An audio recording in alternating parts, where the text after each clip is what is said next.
السلام عليكم ورحمة الله وبركاته. الحمد لله رب العالمين، والصلاة والسلام على سيد الأنبياء والمرسلين وعلى آله وصحبه أجمعين ومن تبعهم بإحسان إلى يوم الدين. أما بعد. అనంత కరుణామయుడు, అమిత కృపా సాగరుడు, ఆయన సకల లోకాలకు చక్రవర్తి, జీవరాశికై ఆహార ప్రదాత, సర్వ మానవాళికై జీవనోపాధి ప్రదాత, ప్రత్యక్షకుడు, పరోక్షకుడు, కరుణామయుడు, కృపాకర్త అయినటువంటి సర్వోన్నతుడు అల్లాహ్ సుబ్హానహు వ తఆలా, సర్వశక్తిమంతుడు అయిన అల్లాహ్ సుబ్హానహు వ తఆలా యొక్క దివ్య నామాన ప్రారంభిస్తున్నాను. మొదటగా నేను నాకు ఈ చిరు అవకాశాన్ని కల్పించినటువంటి అల్లాహ్ సుబ్హానహు వ తఆలాకు, ఆ తర్వాత మీ అందరి కృతజ్ఞత తెలియజేసుకుంటున్నాను. అల్లాహ్ సుబ్హానహు వ తఆలా నన్ను మరియు మీ అందరినీ ఇహలోకంలోనూ మరియు పరలోకంలోనూ సాఫల్యం పొందే సౌభాగ్యాన్ని కల్పించుగాక, సరైనటువంటి ధర్మంపై ఆచరించే స్తోమతి నిలకడ కలగజేయుగాక. ఆమీన్. ఎల్లప్పుడూ అల్లాహ్ యొక్క హిదాయత్ పైన, కితాబు సున్నత్ ఫెహ్మే సలఫ్ పైన నిలకడగా స్థిరంగా ఉండి ఆచరిస్తూ మరణించే సౌభాగ్యాన్ని కల్పించుగాక. ఆమీన్.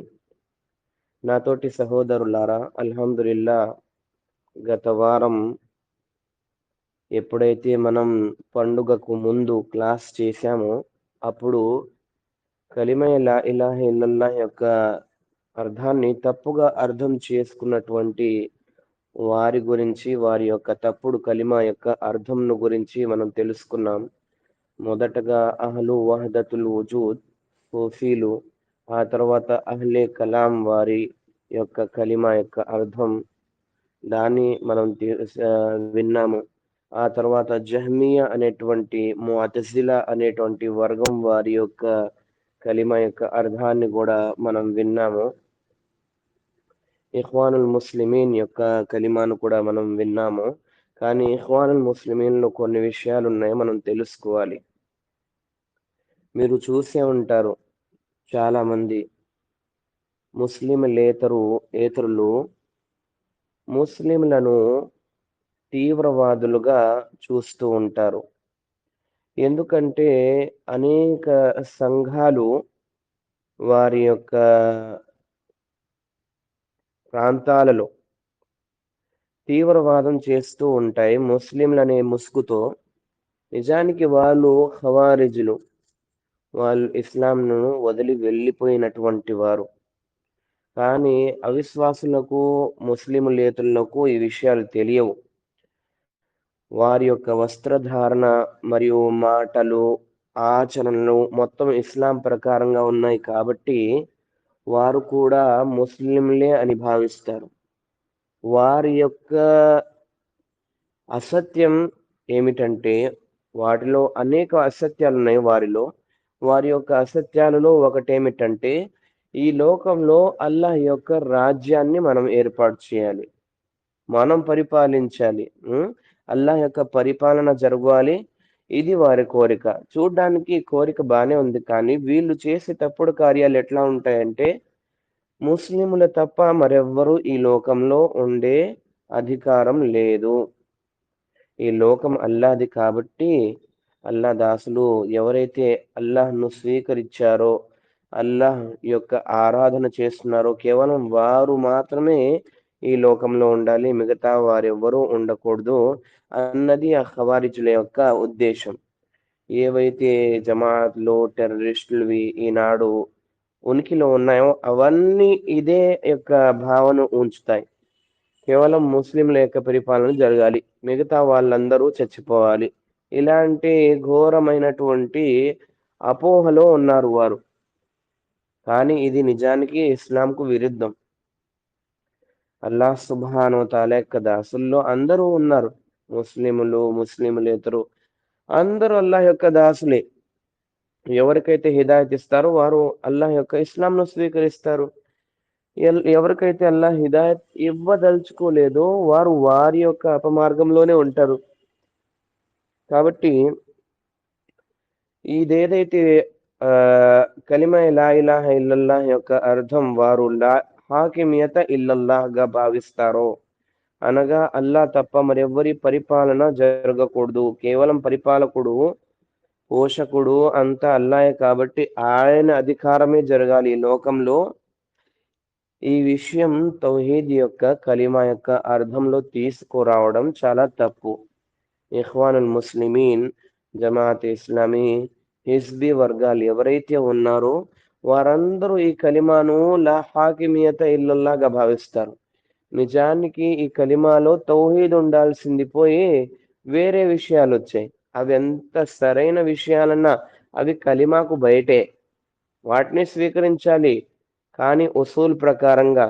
కానీ కలిమాలో మీరు లా హాకిమియత ఇల్లల్లా అనేటువంటి తౌహీద్ యొక్క 4గో రకం ఏదైతే మీరు తీసుకొచ్చారో, నిజానికి ఇది తౌహీద్ యొక్క రుబూబియత్‌లో ఓ భాగమే కానీ, ఇది ప్రత్యేకంగా తౌహీద్‌ను ప్రదర్శించదు. మీ ముందు ఉంచదు. కాబట్టి ఇదేదైతే అర్థం వారు అర్థం చేసుకున్నారో, ఇది నిజానికి సరికాదు. ఇది ముష్రికుల యొక్క కలిమాకు సరైనదిగా ఉంది. అంటే పోలినదిగా ఉంది. వారు రుబూబియత్‌ను అల్లాహ్ కోసం మాత్రమే ప్రత్యేకిస్తారు. మీరు రుబూబియత్‌ను ఈ కలిమాలో తెలియజేస్తున్నారు. మరి వారికి తేడా ఏమిటి?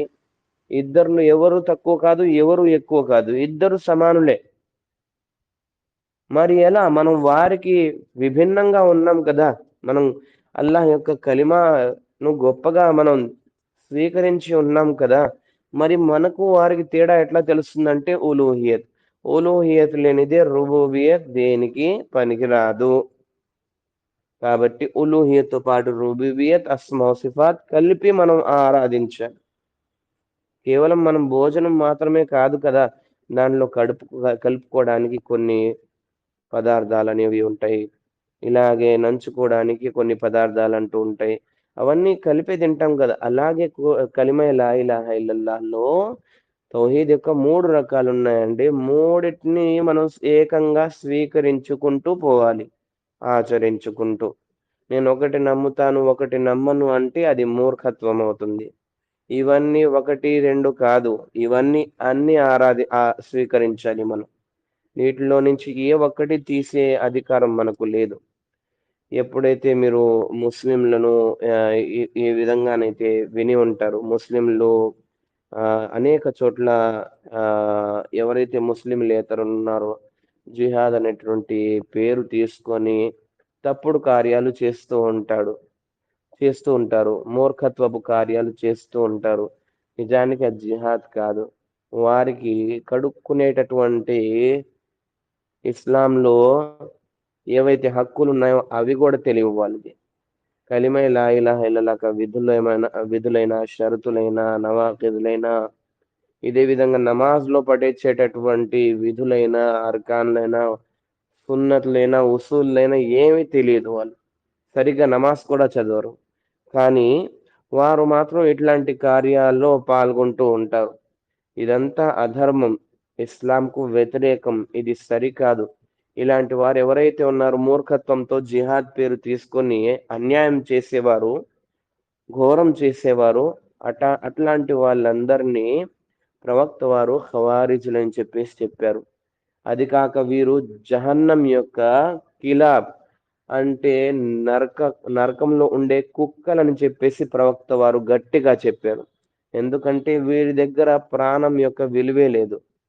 ఖవారిజుల యొక్క పద్ధతి ఏమిటి? ఎవరైతే ముస్లింలలో ఘోర పాపం చేశారో వారికి పశ్చాత్తాపం చెందే అవకాశం ఇవ్వరు. వారు పశ్చాత్తాపం చెందిన, తోబా చేసిన, అల్లాహ్‌తో మన్నింపు వేడుకున్న అతను విశ్వాసి, అతని యొక్క ఏదైతే ఉందో అది అల్లాహ్ చూసుకుంటాడు అన్నటువంటి ఉద్దేశం వాళ్ళకి లేదు. వాళ్ళు తమ యొక్క చేతితో శిక్ష ఇవ్వడానికి ప్రయత్నిస్తారు. ఎవరైతే ఘోర పాపం చేశాడో అతన్ని కాఫిర్‌గా భావిస్తారు. తక్షణమే అతన్ని హ్మ్, చంపడానికి ప్రయత్నిస్తారు. బలివ్వడానికి ప్రయత్నిస్తారు. కాబట్టి ఇటువంటి వర్గం వారి యొక్క కలిమా యొక్క అర్థం ఇది. లా హాకిమియత ఇల్లల్లా. మనం ఇటువంటి కలిమా నుండి చాలా దూరంగా ఉండాలి. గుర్తుంచుకోండి. చాలామంది ముస్లింలేతరుల దేశాలలో ఉంటున్నారు కాబట్టి, అక్కడ ఏవైతే అన్యాయాలు జరుగుతున్నాయో వాటికి వ్యతిరేకంగా ర్యాలీలు తీయడం, హ్మ్. ముస్లింలను పోగ చేసుకోవడం, ముస్లింలతో ముస్లిం స్త్రీలను కూడా పోగ చేసుకొని పిల్లలతో సహా వెళ్ళి ఆ! ఎప్పుడైనా ఏదో మసలా సరిచేయాలని, ఎప్పుడైనా వేరే మసలహా సరిచేయాలని ప్రయత్నిస్తూ ఉంటారు. ఇదంతా అధర్మం. ఎందుకంటే మనం మన యొక్క శక్తి సామర్థ్యాన్ని చూసుకోవాలి. అతను హాకిం. అతని యొక్క ఏదైతే ఆహ్, కోరికుందో దాని ప్రకారంగా అతను నిర్ణయాలు తీసుకుంటూ ఉంటాడు. ఇప్పుడు దానికి వ్యతిరేకంగా వెళ్తే అతనికి ఎంత శక్తుంది? అతని దగ్గర ప్రస్తుతం ఎంత శక్తుంది? కాబట్టి మన శక్తి అతని శక్తి ముందు పనికిరాదు. వృధా అయిపోతుంది. మనం ఒకవేళ ర్యాలీలు తీస్తే ఇది అధర్మమని తెలిసినా కూడా, ఇది ఖవారిజుల యొక్క పద్ధతని తెలిసినా కూడా, వారు కూడా మాకు వ్యతిరేకంగా ఉన్నటువంటి దుష్టులు ఎవరైతే ఉన్నారో, వారు మనకన్నా చాలా ఎక్కువగా ఉన్నారు ఈ దేశంలో. వారు కూడా ర్యాలీలు తీస్తారు. ఇప్పుడు దేశం అన్నది ఎవరి మాట వినాలి? ఎవరైతే ఎక్కువ ఉంటారో అటువైపే వెళ్తుందది. కాబట్టి ఈ ర్యాలీలు అన్నవి ధర్మసమ్మతం కాదు. ఇది హరాం. గుర్తుంచుకోండి. తెలిసి కూడా ఇది హరాం అని చెప్పేసి చాలా పరిస్థితుల్లో ఏవైతే హలాల్ పద్ధతులున్నాయో, ఒక కోర్ట్‌లో ఒక పెద్ద లాయర్‌ను కొనుక్కొని అతని ద్వారా వాగ్దానం చేయకుండా, వాదన చేయకుండా కేసు నమోదులు చేసి చాలామంది ఇలాగ రోడ్ల పైన వస్తుంటారు. హ్మ్. ఇదెంత తప్పంటే అంత తప్పు. ఇది ఒకటైతే ఇస్లాంకు విరుద్ధం ఇది. హరాం ఇది. వేరేది మనకు మన యొక్క ప్రాణ నష్టం. హ్మ్. మన యొక్క తల్లిదండ్రులకు నష్టం. అందరికి నష్టమే. ఎందుకంటే ఒక వ్యక్తి ఇట్లాంటి ర్యాలీస్‌లో వెళ్తే తప్పనిసరిగా ఏదో ఒకటి దుష్టులు కొట్లాట చేసేలా చేస్తారు. ఆ తర్వాత తొక్కిసలాట అవుతుంది. పిల్లలకి, స్త్రీలకి నష్టం. పురుషులే కాక స్త్రీలు గూడా వెళ్తున్నారు. ఇదెంత అధర్మమో చూసుకోండి. ఒకవేళ ఏదైనా అయితే తన మిగతా కుటుంబీకులకి ఏం జవాబివ్వాలి? జైళ్ళలో వెళ్లారు చాలామంది. చాలామందైతే చచ్చిపోయారు కూడా. తొక్కిసలాటలో, కొట్లాటలో. ఇవన్నీ ఇస్లాంకు విరుద్ధమండి. ప్రవక్త వారు చెప్పిన తర్వాత కూడా మనం మన మనోవాంఛ ప్రకారంగా చేస్తే దానికి మనకు నష్టమే జరుగుతుంది. తెలిసి కూడా ధార్మిక విద్వాంసులు కొందరు, అజ్ఞానులు కొన్ని వర్గాల వారు అందరూ ఒక చోట ఏకమై అతను సరైన అకీదా ఉన్నవాడైనా, చెడైన అకీదా ఉన్నవాడైనా, తప్పుడు విశ్వాసం కలిగిన అకీదా కలిగిన అవిశ్వాసి అయిన అటువంటి వారితో కూర్చొని దీంట్లో మాట్లాడుతూ దీనికోసం ర్యాలీలు చేయడం, ఇది ఎంత మటుకు సరైనదో ఒక ముస్లిం చూసుకోవాలి. ఎందుకంటే ఇవన్నీ ప్రవక్త వారు ప్రత్యేకంగా చెప్పారు తప్పని చెప్పేసి. కానీ తెలిసినా కూడా ఇటువంటి కార్యాలు చేస్తున్నారు. కావున ఇటువంటి విషయాల నుండి ఒక విశ్వాసికి దూరంగా ఉండాలి. అసలు రాజకీయం అన్నదే షిర్క్. దాంట్లో అల్లాహ్‌కు బదులుగా ఒక గొప్ప వ్యక్తి అని చెప్పేసి ఒక వ్యక్తి గురించే మాట్లాడడం జరుగుతుంది. అతని కోసమే ప్రతి కార్యం చేయబడుతుంది. అతని ప్రశంస కోసం ప్రతి ఒక్క కార్యాన్ని చేయడానికి అధికారులు ముందుకు వస్తూ ఉంటారు. కాబట్టి ఇదొక షిర్క్. మీరు అందాద్ యొక్క తఫ్సీర్‌లో వినే ఉంటారు. ఇన్షాల్లా తర్వాత కూడా అందాదొస్తుంది. అక్కడ దీని యొక్క వివరణ వస్తుంది. కాబట్టి మనకు ఏదైతే ధర్మశాస్త్రం అల్లా ఇచ్చాడో, ఆ హాకిం యొక్క వాటను వినాలి గానీ, మనం అతని యొక్క కలిమాలో తౌహీద్ యొక్క అర్థాన్ని మనం తీసుకోవాలి గానీ, తౌహీద్ రుబూబియత్ అయినా సరే, లేకపోతే తౌహీద్ హాకిమియత్ అయినా తీసుకొస్తే మాత్రము దీనికి ఎటువంటి లాభం జరగదు. కలిమ లా ఇలాహ ఇల్లల్లాహ్‌ను లా మాబూద బిహక్కిన్ అల్లాహ్ తప్ప వేరే దేవి దైవాలు ఆరాధ్యులు ఉన్నారు. కానీ అవి అసత్యం. కేవలం సత్యమైనటువంటి దైవం అది అల్లాహ్ సుబ్హానహు వ తఆలా మాత్రమే అన్నటువంటి నమ్మకాన్ని మనం కలిగి ఉండాలి. అప్పుడే ఈ కలిమా మనకు లాభాన్ని సమకూరుస్తుంది. ఇలాగే అహ్లె బిదాలు ఇక్కడ మనం తబ్లీగ్ జమాత్ వాళ్ళ యొక్క కలిమా యొక్క అర్థాన్ని విన్నాము. 28వ పేజీలో వీరి యొక్క తౌహీద్ యొక్క కలిమా యొక్క అర్థం విన్న తర్వాత మనకు అర్థమైంది ఏమిటంటే వీరు రుబూబియత్ తప్ప వీరికి ఏమీ తెలియదు, ఊలూహియత్ తెలియదు, అస్మా సిఫాత్ తెలియదు. దీన్నే ఇస్లాం అంతా అని అర్థం చేసుకుంటున్నారు. కానీ వీళ్ళకి ఆ ముష్రికులకు ఏమీ తేడా లేదు. ఆ ముష్రికులన్నా పర్వాలేదు. ఉం? వీళ్ళు చేసేటటువంటి కార్యాలు ఇస్లాంకు అంత విరుద్ధంగా ఉంటాయి. అల్లా వాళ్ళకి సన్మార్గం చూపించుగాక. ఆమీన్.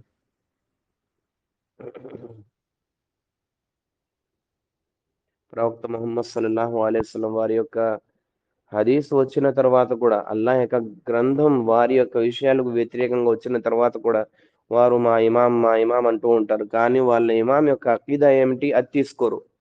వాళ్ళు అకీదా తీసుకుంటే అబూ హనీఫాది కాదు, వారి యొక్క శిష్యులలో ఒక శిష్యుడైనటువంటి అబూ మన్సూర్ మాతురీది ఇతని యొక్క అకీదా తీసుకుంటారు. చాలా మంది వారి యొక్క అకీదాన్ని తీసుకుంటారు. ఎంతమంది అయితే ఉన్నారో హనఫీలని, తబ్లీగ్ జమాత్ వాళ్ళని, బరేల్వి జమాత్ వాళ్ళని చెప్పుకుంటున్నారు, షియాలు, వీళ్ళందరూ హనఫీలే. నమాజ్లో ముఖ్యంగా వీళ్ళందరి యొక్క అకీదా ఏమిటో తెలుసా? ఇది అబూ హనీఫా రహిమహుల్లాకు వ్యతిరేకంగా ఉన్న అకీదా. అబూ మన్సూర్ మాతురీది యొక్క అకీదా. అల్లా ప్రతి చోట ఉన్నాడు. చాలా మంది ముస్లింలకు తెలియదు వాళ్ళు షిర్క్ చేస్తారు అని చెప్పేసి. వాళ్ళేం తప్పు చేస్తున్నారు? వాళ్ళు చాలా మంచిగా ఆరాధిస్తున్నారు, చాలా కష్టపడుతున్నారు అనుకుంటారు. కానీ మూర్ఖత్వపు కష్టం అది, లాభం లేనటువంటి కష్టం అది. కష్టం అంటే ఎట్లా ఉండాలి? కాస్తైనా సరే ప్రవక్త వారు చెప్పిన విధంగా అది కూడా కేవలం అల్లాహ్ కోసం మాత్రమే చేయాలి. వాళ్ళు ఎంత అల్లాహ్ కోసం చేసినా ఆ పద్ధతి ప్రవక్త వారితో కాదు, వారి యొక్క ఎవరైతే ఇమాములు ఉన్నారో వారితో సాధ్యమై ఉంది, ప్రవక్త వారితో సాధ్యమై లేదు. కాబట్టి ఇటువంటి విషయాల్లో మనం చాలా జాగ్రత్తగా ఉండాలి. వాళ్ళని మనం ఎప్పుడు కూడా ఒక బిదాతిని పొగడటం ఇది ఒక అహ్లు సున్నా వల్ జమా యొక్క అకీదా కానే కాదు. బిదాతి యొక్క బిదాత్ను బయట పెట్టాలి. ఎప్పుడు కూడా ఓ బిదాతిలో ఉన్నటువంటి మంచి కార్యాలు ప్రవక్త వారు బయట తీసి తెప్పలేదు. వాళ్ళలో ఉన్నటువంటి తప్పుడు కార్యాలే చెప్పారు. తప్పుడు కార్యాలు బయటకు తీసి ప్రజలకు చూపించాలి. అప్పుడు తెలుస్తుంది బిదాతీయుల యొక్క అసలు వస్త్రధారణ ఏమిటి అని చెప్పేసి. వారు బాహ్యంగా ఎలా ఉన్నారు, అంతర్గతంగా ఎలా ఉన్నారు. వాళ్ళు షిర్క్ చేస్తారండి తబ్లీగ్ జమాత్ వాళ్ళు. అల్లా ప్రతి చోట ఉన్నాడంట. ఇది సూఫీల యొక్క అకీదా, అహ్లు వహదతుల్ వుజూద్ వారి యొక్క అకీదా, ఇబ్ని అరబీ యొక్క అకీదా. ఇది సత్యం కాదు, అసత్యం. అల్లాహ్ సుబ్హానహు వ తఆలాను వాళ్ళు అర్ష్ పై ఉన్నట్లుగా భావించరు. అల్లాహ్ సుబ్హానహు వ తఆలా ప్రతి చోట ఉన్నాడని భావిస్తాడు. చివరకు ప్రతి మనిషి లోపల కూడా ఉన్నారని చెప్పేసి భావించే తబ్లీగీ జమాత్ వాళ్ళు కూడా ఉన్నారు. అల్లా వాళ్ళని క్షమించి పశ్చాత్తాపపడే సౌభాగ్యాన్ని కల్పించి వాళ్ళని మరణించుగాక. ఆమీన్. సరే, ఇట్లాంటి అకీదా వాళ్ళు ఒక్కొక్కసారి ప్రవక్త వారిని కూడా అల్లాహ్కు బదులుగా అడుగుతుంటారు. మీరు వినే ఉంటారు, వాళ్ళ యొక్క నమాజులకు వెళ్ళిన వాళ్ళు మసీద్లలో చాలా మంది దువా వేడుకుంటూ చివరిలో ఆ अल्लाह के नबी के सदके तुफेल से फजल से उनके जरिए से दुआ कबूल कर अल्लाह. ఇస్తరా వాళ్ళు ఈ విధంగా వాళ్ళు ప్రవక్త వారితో దువాలు వేడుకుంటుంటారు. ఆయే ముహమ్మద్ ఫులా వస్తువు ఇవ్వు, నువ్వు మాకు సహాయం చేయు అని చెప్పేటటువంటి ఇటువంటి స్వభావం కలిగినటువంటి తబ్లీగ్ జమాత్ వాళ్ళు కూడా ఉన్నారు.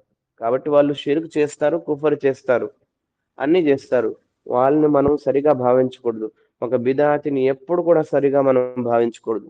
షైతాన్‌కి బిదాత్ అంటే ఒక దొంగతనం కన్నా, వడ్డీ తినడం కన్నా, అది కాక ఎవరన్నా మోసం చేయడం, కొట్టడం వీటికన్నా, అది కాక వ్యభిచారం చేయడం, హత్య చేయడం వీటికన్నా ఎక్కువగా షైతాన్‌కి బిదాత్ అంటేనే ఇష్టం. ఎందుకంటే ఒక వ్యక్తి ఏ పాపం చేసినా అతనితో పోతుంది. కానీ అతను బిదాత్ చేశాడనుకోండి, ప్రజలు జ్ఞానం లేక దానిపై ఆచరిస్తారు. ఇలాగ వాళ్ళ యొక్క సంతానాలకి సంతానాలు నాశనమైపోతాయి. కాబట్టి షైతాన్‌కు ఒక హరాం వస్తువు కన్నా, విషయం కన్నా, కార్యం కన్నా షైతాన్‌కి బిదాత్ అంటేనే చాలా ఇష్టం. ఎందుకంటే దీనితో కలిగేటటువంటి నష్టం చాలా ఎక్కువగా ఉంటుంది. బిదాతి ఏం చేస్తాడు? ప్రవక్త వారు చెప్పని కార్యాన్ని ప్రవక్త వారు చెప్పారు. ఇది ధర్మమే. దీనిపైన ఆచరించండి మీకు పుణ్యం దొరుకుతుంది అనేటటువంటి భావనలో ఉంటాడు. అని ప్రవక్త ముహమ్మద్ సల్లల్లాహు అలైహి వసల్లం వారు తెలియజేశారు. అల్ కదిబ్ లైస కదిబి అహద్.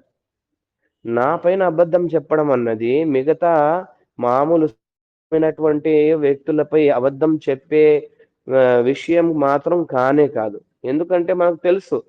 మన ముందున్నటువంటి మనకు తెలిసినటువంటి వ్యక్తి గురించి చాడీ చేయడం అన్నా, తప్పుడుగా తప్పుగా మనం అతని గురించి దుర్భాషలాడినా సరే, ఇది మామూలుగా ఉంటుంది దీని పర్యవసానం. కానీ ఊరికి పెద్దైనటువంటి ఒక పెద్ద వారి యొక్క ఎమ్మెల్యేనో లేకపోతే ఎవరైనా పెద్దవారు ఉన్నారు. వారి యొక్క తప్పు చేస్తే మనం వారి గురించి తప్పుగా ప్రజల్లో మనం మాట్లాడితే చాలా ఘోరమైన విషయం అవుతుంది. అలాగే ప్రవక్త ముహమ్మద్ సల్లల్లాహు అలైహి వసల్లం పూర్తి మానవాళిలో అతి ఉత్తమమైనటువంటి వ్యక్తి. ఆయన గొప్ప వ్యక్తి. ప్రపంచంలో ఉన్న ప్రతి ఒక్క మానవుడిలో అతి ఉన్నతమైనటువంటి వ్యక్తి. అల్లాహకు అందరికన్నా సమీపంలో ఉన్నటువంటి వ్యక్తి. ఆయన యొక్క పాపాలు అసలు లేనే లేవు. అన్నీ అల్లాహ్ పాపాలు చిన్నవి, పెద్దవి క్షమించేశాడు. ఆయన స్వర్గంలో అందరికంటే ముందెళ్తారు. ఆయన స్వర్గంలో అందరికంటే ముందు అడుగు పెడతారు. అటువంటి గొప్పవారు వారి గురించి మనం అబద్ధం చెప్తే అదే చెప్తున్నారు ప్రవక్త వారు. అల్ కదిబ్ లైస కదిబి అహద్. మీరు నాపై అబద్ధం చెప్తున్నారా? అయితే ఇది మామూలు సాధారణమైనటువంటి వ్యక్తిపై అబద్ధం చేసేటటువంటి విషయం కానే కాదు. ఇది ఘోరాతి ఘోరమైనటువంటి విషయం. మన్ కదిబ అలయ్య ముతఅమ్మిదన్ ఫల్యతబవ్వ మకాదహు మినన్నార్. ఎవరైతే తెలుసు కూడా నా పైన అబద్ధం చెప్తారో, నేను చెప్పని దాన్ని చెప్పానని చెప్పేసి ధర్మంలో చెబుతారో, అటువంటి వారి యొక్క గమ్యస్థానం నరకంలో ఉంటుంది. అటువంటి వారు ఎల్లప్పటి కోసం నరకంలో తమ యొక్క స్థలాన్ని, తమ యొక్క ఏర్పాట్లు చేసుకున్నారు. కాబట్టి ప్రవక్త వారి మీద అబద్ధం చెప్పడం ఇది చాలా తప్పు. కాబట్టి బిదాతుల్ని మనం పొగడకూడదు. ప్రవక్త వారు ప్రళయ దినాన ఎప్పుడైతే వారు అల్లాహ్ యొక్క దైవ ప్రవక్త ముహమ్మద్ సల్లల్లాహు అలైహి వసల్లం వారి చేత ఆబే కౌసర్ అనేటటువంటి దివ్యమైనటువంటి అమూల్య ఆ నీళ్లు తాగడానికి వచ్చినప్పుడు ప్రవక్త వారు వారిని ముందుకు చేయండి అని చెప్పేసి వేడుకుంటారు. కానీ వారి యొక్క దగ్గర ఉన్నటువంటి దైవదూతలు లేదు, వారు బిదాతీలు, మీరు వెళ్ళిన తర్వాత మీ ధర్మాన్ని మార్చేశారు వాళ్ళు, ప్రజలకు లేని ధర్మాన్ని బోధించారు వారు, తప్పుడు ఇస్లాంను బోధించారు వారు అని చెప్పగానే ప్రవక్త వారు స్వహ్కన్ స్వహ్కన్ లిమన్ ఖుయ్యిర బాది అంట. అంటే వీరు నాశనమవుగాక, వీరు నాశనమవుగాక, వీరిని మీరు దైవదూతలు నా నుండి చాలా దూరం చేయండి. ఎవరైతే నేను వెళ్ళిపోయిన తర్వాత నా ధర్మాన్ని మార్చారో వారిని నా నుండి దూరం చేయండి అని చెప్పేశారు. అంటే బిదాతీలకు ఆమె కౌసర్ యొక్క లాభం కూడా కలగదు. మరి స్వర్గం ఎక్కడ కలుగుతుంది? అల్లా కాపాడాలి ఎటువంటి బిదాతీల నుండి మనకు. వాళ్ళను పొగడడం, వాళ్ళ గొప్పతనాలను గుర్తించుకోవడం, తప్పుడు విషయాలు వదిలేసి, ఇదంతా అహ్లే బిదా యొక్క లక్షణాలు.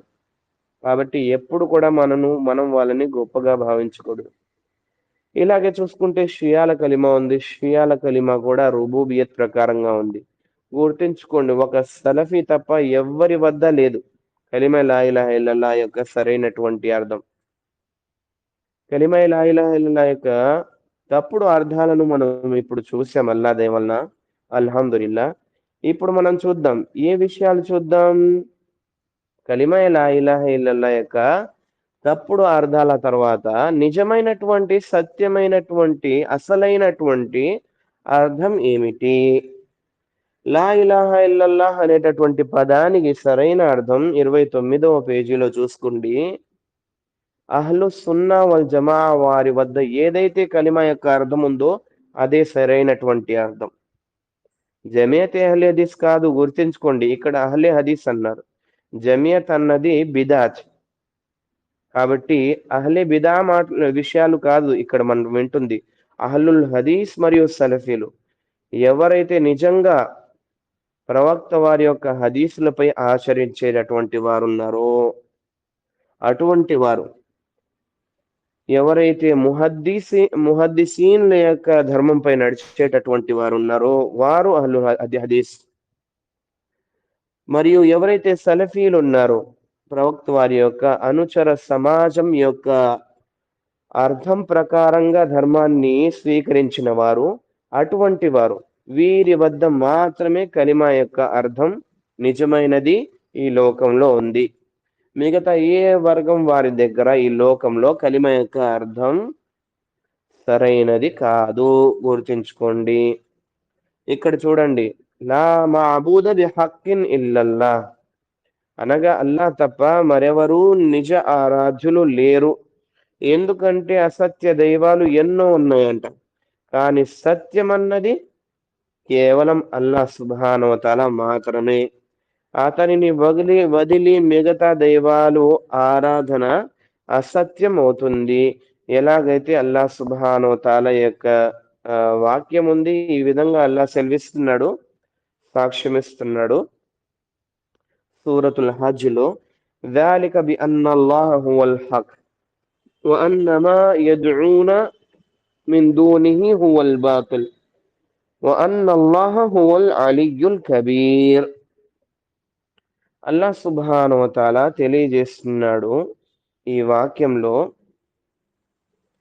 ఇది ఎందుకంటే నిశ్చయంగా అల్లాహ్ ఆయనే సత్యం మరియు ఆయనకు బదులుగా వారు ఆరాధించేవన్నీ అసత్యాలే. మరియు నిశ్చయంగా అల్లాహ్ ఆయన మాత్రమే మహోన్నతుడు, ఆయన మాత్రమే మహానీయుడు, గొప్పవాడు. ఈ వాక్యం ద్వారా మనకు తెలిసిన విషయం ఏమిటి?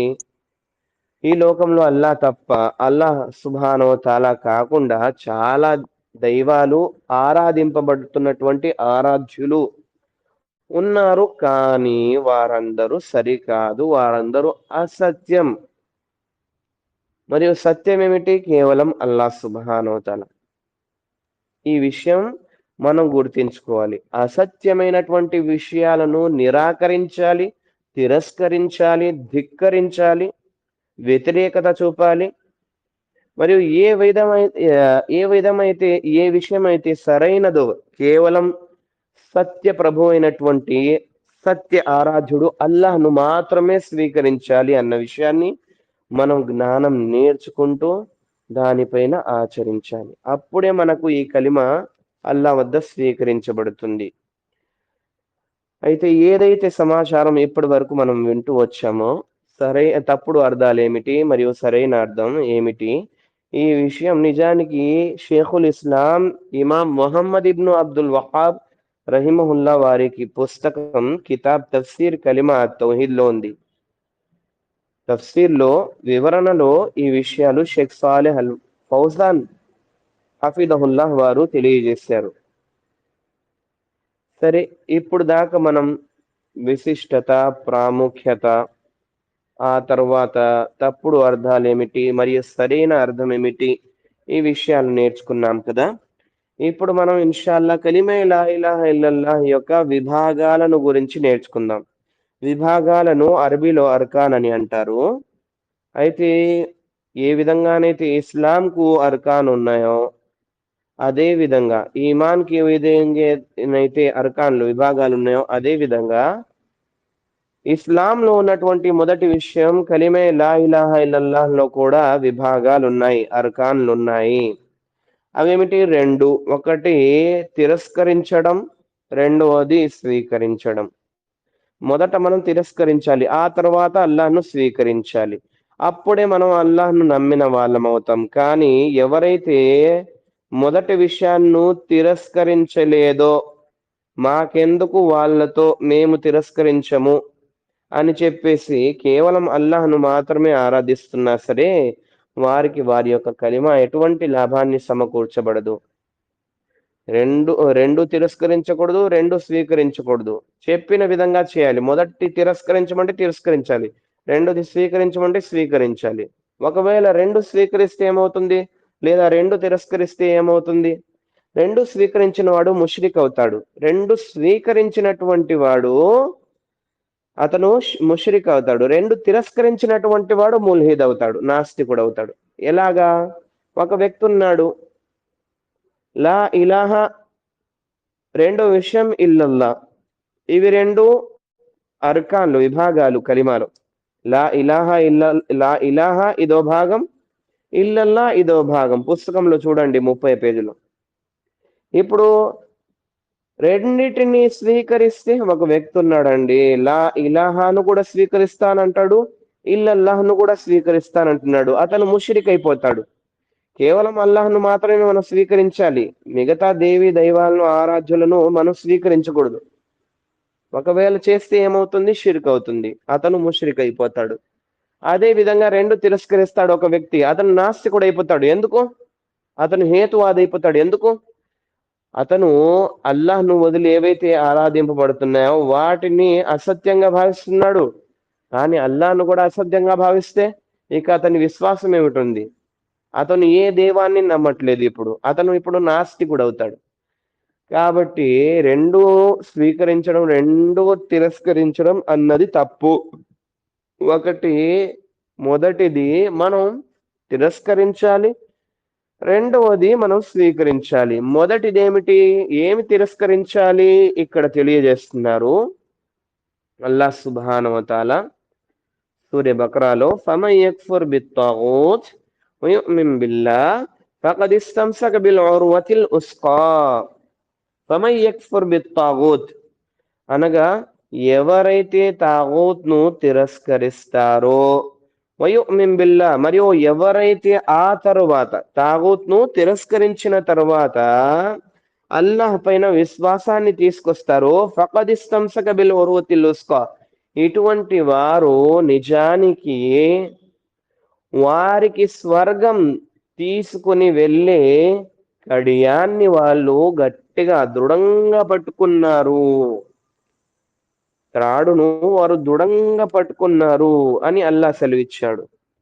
ఈ వాక్యం యొక్క తఫ్సీర్లో షేఖ్ ఇబ్నే బాస్ రహిమహుల్లా వారు తెలియజేస్తున్నారు, నాఫిఅన్ జమీఅ మా యుఅబదు మిన్ దూనిల్లాహ్ ఇల్లల్లాహ్ ముస్బతన్ ఇబాద లా ఇలాహ ఇల్లల్లాహ్ వహదహు లా షరీక లహ్. అల్లాహ్ సుబ్హానహు వ తఆలా ను వదిలి ఏవైతే ఆరాధింపబడుతున్నాయో ఆ ఆరాధ్యుల నుండి పూర్తిగా మనం దూరమైపోవాలి, పూర్తిగా వారిని తిరస్కరించాలి, నిరాకరించాలి. వారి వాస్తవికతను తెలుసుకొని వారిని అబద్ధంగా భావిస్తూ ఇతరులకు కూడా ఈ విషయాన్ని తెలియచేయాలి, నిర్ధారించాలి వాళ్ళంతా అసత్యం, వారితో ఎటువంటి లాభం సమకూర్చబడదు. సత్యమైన, లాభమైన, నష్టమైన, మంచైనా చెడైనా ఏదైనా కేవలం అల్లాహ్ చేతిలోనే ఉంది అని భావించాలి. మిగతా వాటన్నిటినీ స్పష్టంగా తిరస్కరించాలి. ఆ తర్వాత తిరస్కరించిన తర్వాత నేను అల్లాహ్ను నమ్ముతున్నానంటే అప్పుడు లాభం ఉంటుంది. ఈ లోకంలో అల్లాహ్ను వదిలి ఉన్న విషయాలు ఏవైతే ఉన్నాయో, ఆరాధింపబడుతున్నాయి, వాటన్నిటినీ మొదటగా తిరస్కరించాలి. ఆ తర్వాత కేవలం అల్లాహ్ను మాత్రమే స్వీకరించాలి. అప్పుడు ఓ విశ్వాసి యొక్క కలిమ స్వీకరించబడుతుంది. అతను ఏదైతే ఆచరిస్తాడో దానికి అతనికి స్వీకరణ అదే విధంగా పుణ్యప్రాప్తం అన్న విషయాలు కూడా జరుగుతాయి. ఇప్పుడు ఏదైతే ఉందో అంతా ఆరాధింపబడుతుందంతా మనం తిరస్కరించాలండి. ఉదాహరణకు ఏవైతే ఎవరైతే దైవ దూతలను ఆరాధిస్తున్నారో, ప్రవక్తలను ఆరాధిస్తున్నారో, అదే విధంగా ప్రవక్త వారి యొక్క అనుచరులనునైనా లేకపోతే అల్లాహ్ యొక్క వలీలనైనా సరే, అదే విధంగా పుణ్య పురుషులనైనా సరే, ఇదే విధంగా రాళ్ళు, చెట్లు, పొదలు, జీవంతో ఉన్నవి, నిర్జీవంతో ఉన్న ప్రాణులు, వేటినైనా ఆరాధించినా వాటన్నిటిని తిరస్కరించాలి. ఇప్పుడు ఇది అది అని చెప్పని అవసరం లేదు. ఎందుకంటే అంతా అల్లాహ్‌ను వదిలి ఏదైతే ఆరాధింపబడుతుందో అంతా మనం జీ దాన్ని మనం విసర్జించేసేయాలి. మన శరీరం నుండి తీసి బయట పడేవేయాలి. ఆ తరువాతే మన కలిమ అల్లాహ్ సుబ్హానహు వ తఆలా దగ్గర స్వీకరించబడుతుంది. ఇప్పుడు మనం విన్నాం కదా! దీనిలో 2 విభాగాలున్నాయి కలిమాలో, లా ఇలాహ ఇల్లల్లాహ్‌లో. ఈ విభాగాలలో మొదటి విభాగం తిరస్కారం, రెండో విభాగం స్వీకారం. తిరస్కరించినటువంటి తిరస్కరించాల్సినటువంటి విషయంలో ఏ విషయాలొస్తాయి? 4 విషయాలొస్తాయి. స్వీకరించాల్సినటువంటి విషయంలో ఎన్ని విషయాలొస్తాయి? మొత్తం 4 విషయాలొస్తాయి. 31 పేజీ 1వ పేజీలో చూసుకోండి. మొదటగా మనం తిరస్కరించాల్సినటువంటి విషయం అల్ ఆలిహ, రెండో విషయం తాగూత్, మూడో విషయం అల్ అందాద్, నాలుగో విషయం అల్ అర్బాబ్. ఇదే విధంగా స్వీకరించవలసినవి అల్ ఖస్ట్, అల్ తాజీమ్, అల్ ముహబ్బ, అల్ ఖౌఫ్ వర్ రజా, అల్ బరాఅ మిన షిర్కి వ అహ్లుహు. ఈ విషయాలు సరే. మొదట మనం కాస్త వివరంగా తిరస్కరించాల్సినటువంటి విషయాలు ఏమిటి, ఆ 4 ఏమిటి చూద్దాం. మొదటి విషయం అల్ ఆలిహ, అనగా ఎవరైనా ఎవరిపైనైనా లాభాన్ని పొందే ఉద్దేశం మరియు నష్టం నుండి రక్షణ పొందే ఉద్దేశం ఉంచుతారో అది ఇలాహ్ అవుతుంది. ఇలాహ్ అంటే ఏమిటి? ఓ వ్యక్తి ఉన్నాడండి, అతను దేనిపైతేనైతే ఈ నమ్మకం ఉంచుతున్నాడు దాని ద్వారా లాభం మనకు దొరుకుతుంది, దాని ద్వారా మనం నష్టం నుండి కాపాడబడతాం. ఎలాగైతే ఆ విశ్వాస లోపం కలిగినటువంటి అజ్ఞాన ముస్లింలు, పేరుకు ముస్లింలు ఉన్నారో వారు అనేక విషయాలను ఏలాడ్ చేస్తూ ఉంటారు. వాటిపై నమ్మకం ఉంచుతారు. ఏమని? దీని ద్వారా మనకు లాభం, నష్టం నుండి సాఫల్యం, దీని ద్వారా మన దృష్టి దూరం అయిపోతుంది, దీని ద్వారా మనకు చెడు ప్రభావం ఏదైతే ఉందో జిన్ నుండి, అటువంటి భూత ప్రేతాల నుండి ఎటువంటి మనకు హాని కలగదు. అదే విధంగా రోగాలు రావు, మరియు వ్యాధిగ్రస్తులు ఎవరు, ఆ ఏదైనా జరిగితే మంచే జరుగుతుంది వీడి ద్వారా అని చెప్పేసి నమ్మకంతో ఈ పని చేస్తూ ఉంటారు. అటువంటి వాళ్ళందరూ ముష్రికులు. ఎందుకంటే వాళ్ళు అల్లాహ్ పైన ఏదైతే మనం నమ్మకం ఉంచాలో ఆ విషయాలు నమ్మకం వాళ్ళు అల్లాహ్ యొక్క సృష్టిలో ఉంచుతారు, సృష్టికర్తలో కాదు. కాబట్టి ఇవన్నీ విషయాలే, ఏలాడు చేసే విషయాలు చాలా ఉన్నాయి కదా, అవన్నీ కేవలం విషయాలే, అల్లాహ్ యొక్క సృష్టిలో భాగమే. వాటికి ఎటువంటి శక్తి లేదు, అవి బలహీనమే. వాళ్ళు స్వయంగా వాళ్ళకు లాభమైన నష్టమైన సమకూర్చే స్థోమతి వాళ్ళకి లేనే లేదు.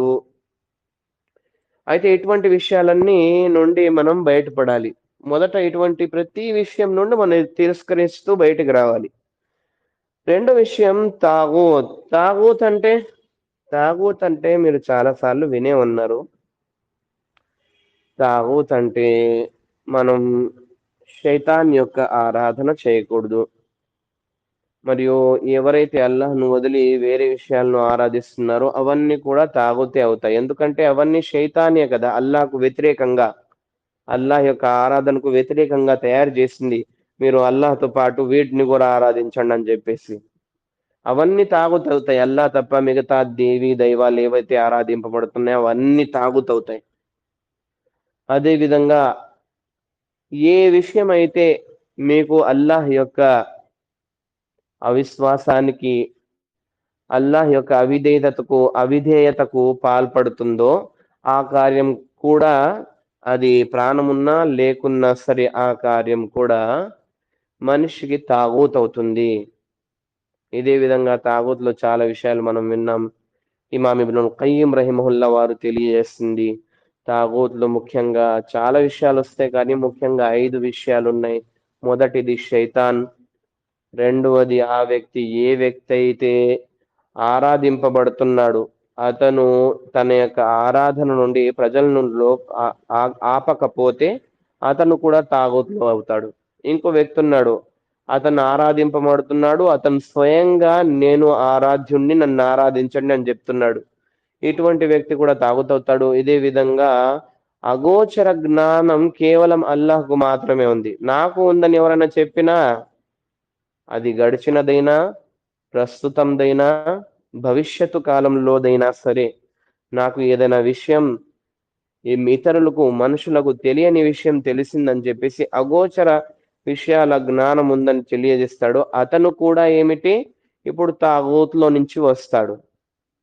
ఇదే విధంగా ఐదవ విషయం, చివరి విషయం, ఎవరైతే అల్లాహ్ యొక్క ధర్మశాస్త్రంలో వారి సమస్య యొక్క పరిష్కారం ఉన్న తర్వాత కూడా దీని ద్వారా మనకు ఎటువంటి లాభం జరగదు, అల్లాహ్ మరియు ప్రవక్త వారి మాటలు కేవలం పరలోక మాటలే, ఇక్కడ ఎటువంటి లాభం జరగదు మనకు అని నమ్ముతారో, మనిషి తయారు చేసినటువంటి బలహీనమైనటువంటి మనిషి తయారు చేసినటువంటి ధర్మశాస్త్రాల వైపు వెళుతారో, దాని ద్వారా మాత్రమే సాఫల్యం ఉందని నమ్ముతారో, అటువంటి వాళ్ళు కూడా తాగూత్‌లో నుంచి వస్తారు.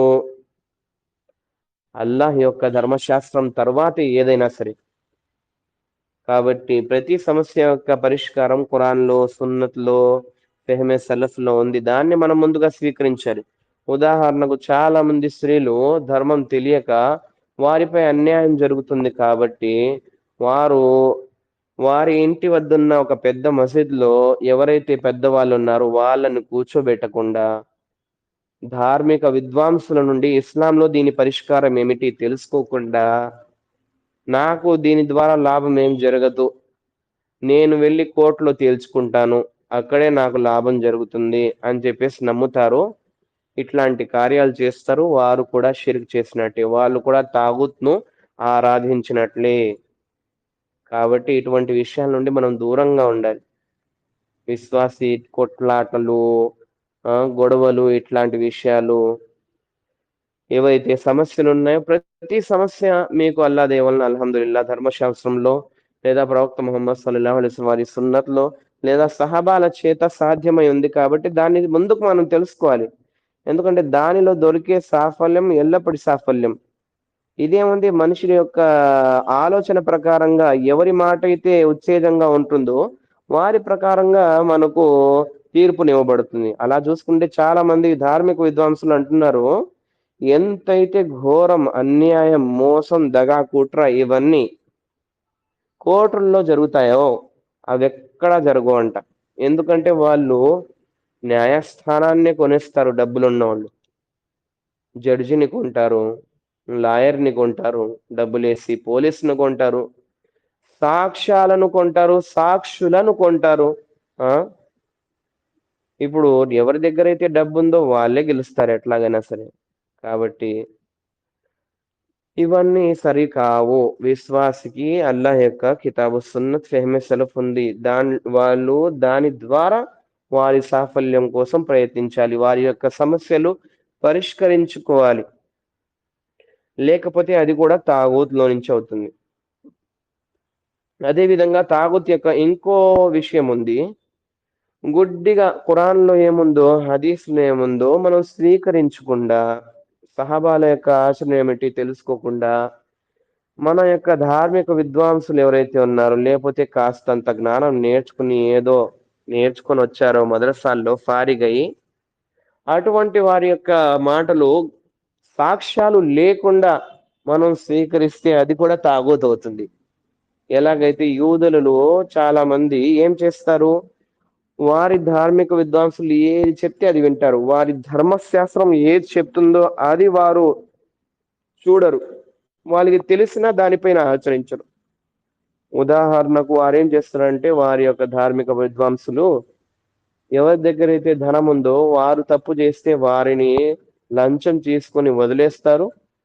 ఎవరైతే తప్పు చేశారో పేదవారు అటువంటి పేదవారిని వారేమి ఇవ్వలేరు కదా, అటువంటి వారికి శిక్షణ ఇచ్చేవారు. అలా చేస్తారు. ఇదే జరుగుతుంది ప్రస్తుతం కూడా. కాబట్టి ఇది తప్పు. అబ్దుల్లా ఇబ్నే సలాం రదియల్లాహు తఆలా అన్హు వారు ఒక కాలంలో యూదులుగా ఉండేవారు. ఆయన అన్నారు, ప్రవక్త ముహమ్మద్ సల్లల్లాహు అలైహి వసల్లం, మేము ఒక సమయాన యూదులలో ఉండేవాళ్ళం. ఆ సమయాన మేమెప్పుడు కూడా మేము మా ధార్మిక విద్వాంసులను పూజించలేదు కదా. అయితే ప్రవక్త వారు ప్రశ్నించారు, వారు ఏదైతే హలాల్గా భావిస్తున్నారో వారు తీర్పిచ్చిన తర్వాత దాన్ని మీరు హలాల్గా భావిస్తున్నారా లేదా? మిగతా యూదులందరూ హలాల్గా భావిస్తారా లేదా?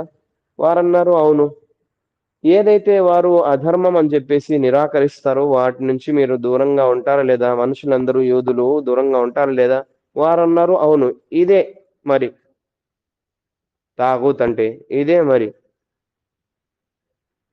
అంటే ఎవ్వరు ఏ మాట చెప్పినా ఖురాన్ హదీస్ మరియు ఫెహ్మె సలఫ్ ఉంటే అది ధర్మం కాదు, దానిపైన ఆచరణ సరికాదు. మనకు మూడే విషయాలు ఇస్లాంలో, రెండు విషయాలు కాదు. జమియత్ వాళ్ళు జ్ఞానం లేదు కాబట్టి మాకు ఖురాన్ హదీస్ చాలు అని చెప్తారు. ఇది సరికాదు. ఖురాన్ హదీస్ యొక్క అర్థం ఏ విధంగానైతే ప్రవక్త వారి యొక్క సహాబాలు ప్రవక్త వారి దగ్గర కూర్చొని జ్ఞానం నేర్చుకొని అర్జించారో ఆ విధమైనటువంటి అర్థం ప్రవక్త వారు అర్థం చేసుకున్నటువంటి విధానం, ఆ విధానంలో మనం ధర్మాన్ని తీసుకోవాలి. అప్పుడే అది సరైతుంది. ఖురాన్ మరియు ఫెహ్మె సలఫ్ ఇదే మూడు మార్గాలే మనకు సాఫల్యం పొందేందుకు. ఇవి తప్ప వేరే విషయాలు ఇస్లాంలో లేనే లేవు. అయితే ఇదే తాగూత్ అంటే ఎవరైతే పూజింపబడతారో మరియు వారు ప్రజల ఈ కార్యం నుండి ఇష్టపడతారో అటువంటి వారని చెప్పేసి ఇక్కడ ఇవ్వబడింది. మిగతా చాలా విషయాలు మనం తాగుతులో కూడా అల్హమ్దుల్లా నేర్చుకున్నాం. అవన్నీ తాగుతుల నుంచి వస్తాయి. తాగుతులో మనం దూరంగా ఉండాలి. కలీమాలో తిరస్కరించాల్సినటువంటి విషయాలలో మూడు విషయం అల్ అందాద్. ఇందాక మనం విన్నాం కదా, తర్వాత విందాం అని చెప్పేసి రాజకీయం వగరా. ఈ యొక్క వాక్యం ఈ యొక్క సందర్భంలో ఇన్షాల్లా ఆ విషయాలన్నీ వస్తాయి.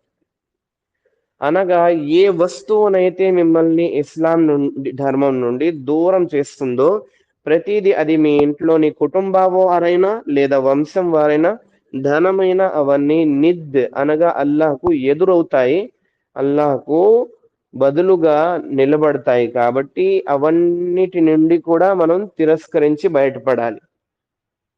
ఏ విధంగానైతే అల్లాహ్ సుబ్హానహు వ తఆలా ఈ విధంగా తెలియజేస్తున్నాడు, అల్లాహ్ సూరా అల్ బఖరాలో 165వ వాక్యంలో ఈ విధంగా తెలియజేస్తున్నాడు, వమినన్ నాసి మన్ యత్తఖిదు మిన్ దూనిల్లాహి అందాదా యుహిబ్బూనహుం కహుబ్బిల్లాహ్ వల్లదీన ఆమను అషద్దు హుబ్బన్ లిల్లాహ్ వలౌ యరల్ లదీన ظلموا إذ يرون العذاب أن القوة لله جميعا وأن الله شديد العذاب.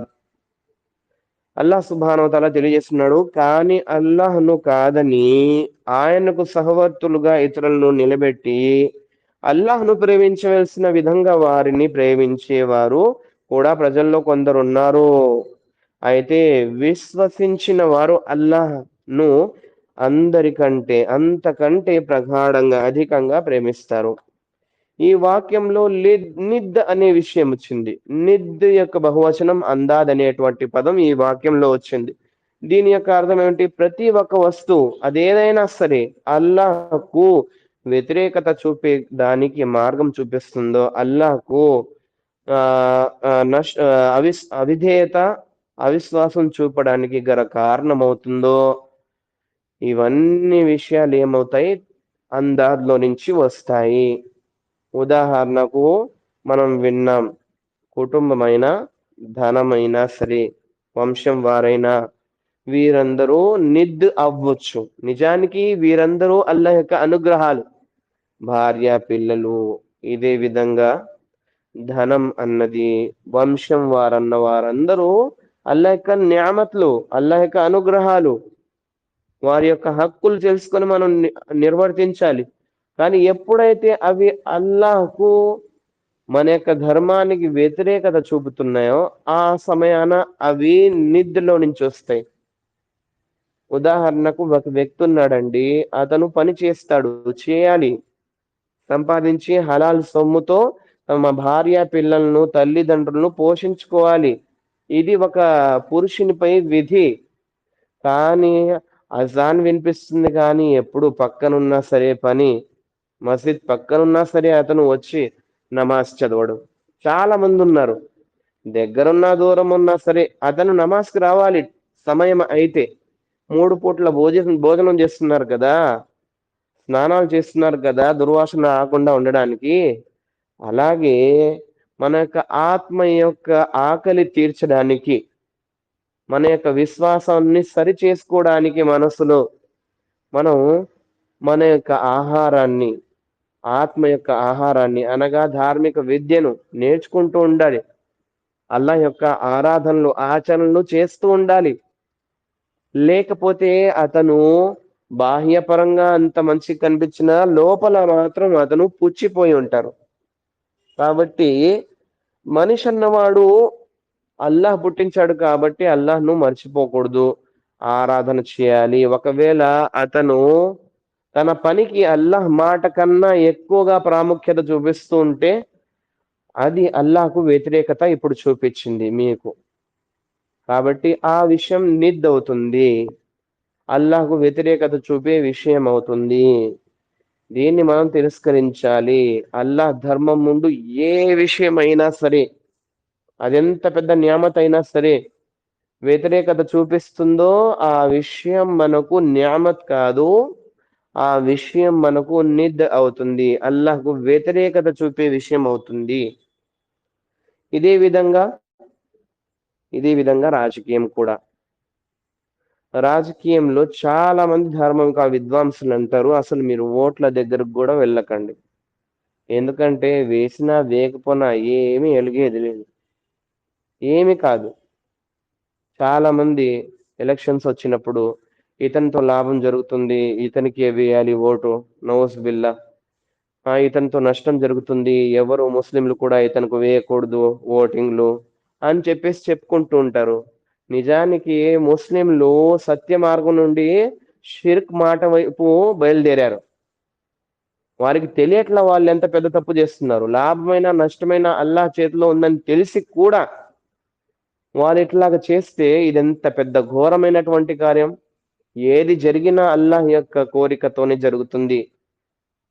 అల్లాహ్ కోరిన విధంగా నేను ఉంటాను అని చెప్పేసి ఉంటే ఎంత బాగుండేది. కానీ ఇతనికి వేస్తే మంచిది, ఇతనికి వేస్తే చెడవుతుంది అని చెప్పేసి నమ్మడం, ఇది షిర్క్‌లో భాగం అవుతుంది. ఇది సరికాదు.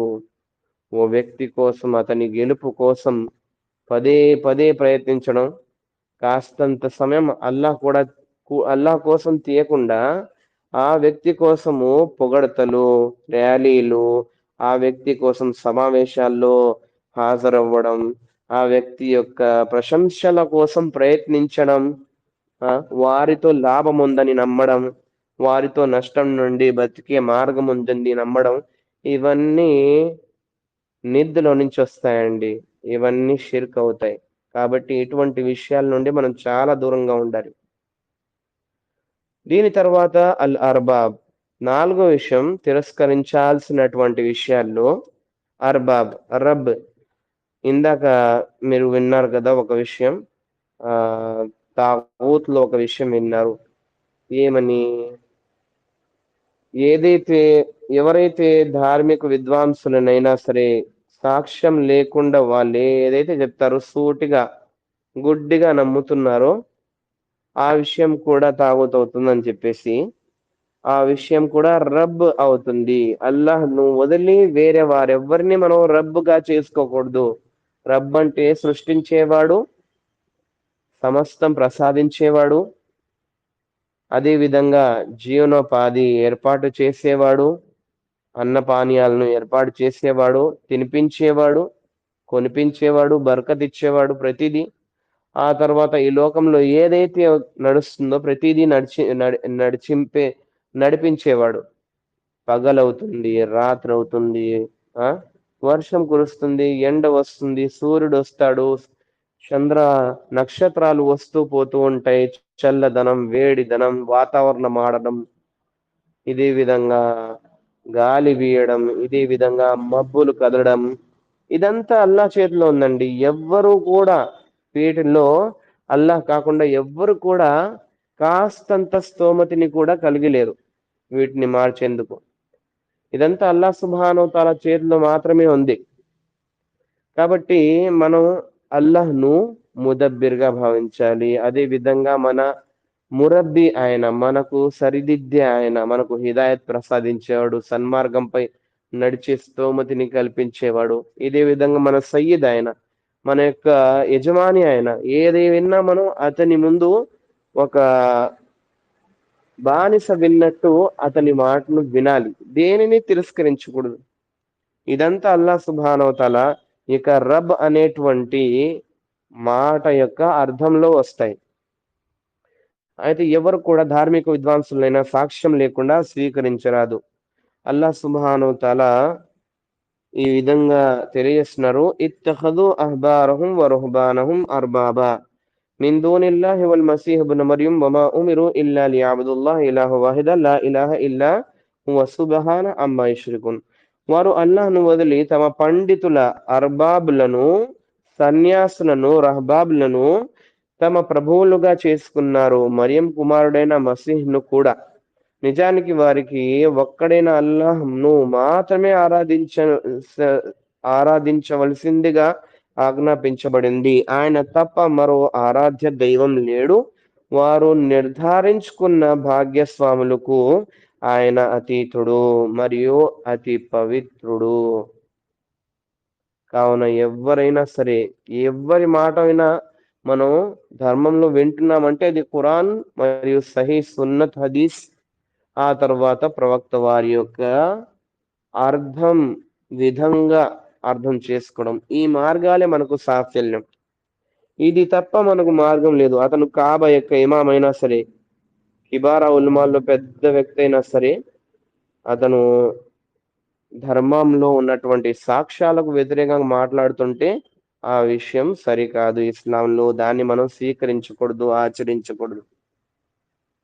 కాబట్టి 4 విషయాలను మనం తిరస్కరించాలి. అల్హమ్దులిల్లా. మనం ఈనాడు చాలా విషయాలు నేర్చుకున్నాం.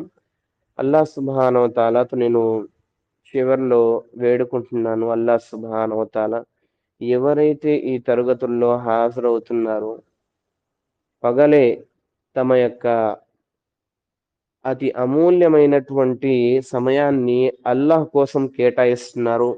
తమ యొక్క ధర్మాన్ని నేర్చుకోవడం కోసం, తమను తాము పరిశుద్ధపరచుకోవడం కోసం అల్లాహ్ వారిని స్వీకరించి వారికి చిరస్మరణీయమైనటువంటి సన్మార్గాన్ని ప్రసాదించి ఎల్లప్పటి సాఫల్యం అందరికి ప్రసాదించుగాక. దీనిలో హాజరైన ప్రతి ఒక్కరికి ఎల్లప్పుడూ సంతోషంగా ఉండే, ఘోర పరిస్థితుల నుండి బతికి బయట ఉండే స్తోమతను, సౌభాగ్యాన్ని అల్లాహ్ ప్రసాదించుగాక. ప్రతి ఒక్కరిని అల్లాహ్ స్వీకరించుగాక. ఆమీన్. వాఖిరు దావానా అనిల్ హమ్దులిల్లాహి రబ్బిల్ ఆలమీన్. సుబ్హానకల్లహుమ్మ వబిహమ్దిక అష్హదు అల్లా ఇలాహ ఇల్లా అంత అస్తగ్ఫిరుక వఅతూబు ఇలైక్.